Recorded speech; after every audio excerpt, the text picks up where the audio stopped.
Book talk, book talk, book talk. 14 through 17. First, I'll talk about the suspense.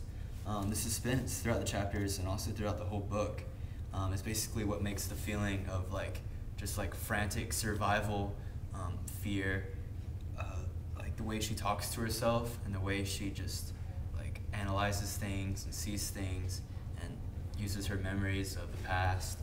And an example would be, but of what? Some sort of animal. It looks about the size of a raccoon and hangs from the bottom of a branch, swaying ever so slightly. There's something else. Among the familiar evening sounds of the woods, my ears register a low hum. Then I know it's a wasp nest.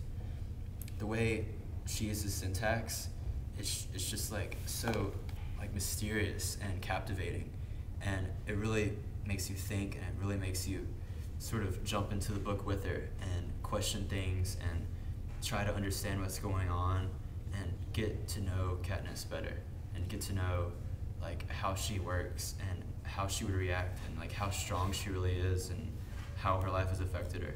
And it's really significant as a reader because you form these relationships. And like with Rue, the relationship is formed through throughout these 3 chapters especially, and in 17 as well. It's just she's this 12-year-old that really doesn't have a chance of winning. She's just trying to survive, and she doesn't have anyone. And Katniss is there, and she's the only person who's actually willing to protect Rue and who Rue can really trust. And they start talking, and they start being friends, and they end up hugging right the last time they really see each other. And they talk about their home districts and what it's like and the troubles that they have. And they form this bond, and they know these specific memories that each other have. And then at the end of the 17th chapter, it's actually pretty tense, scary, sad, traumatic. I have to read it to you. Rue, I shout back, so she knows I'm near, so they know I'm near, and hopefully the girl who has attacked them with the tracker jackers has gotten an 11, and they still can't explain, will be enough to pull their attention away from her. Rue, I'm coming.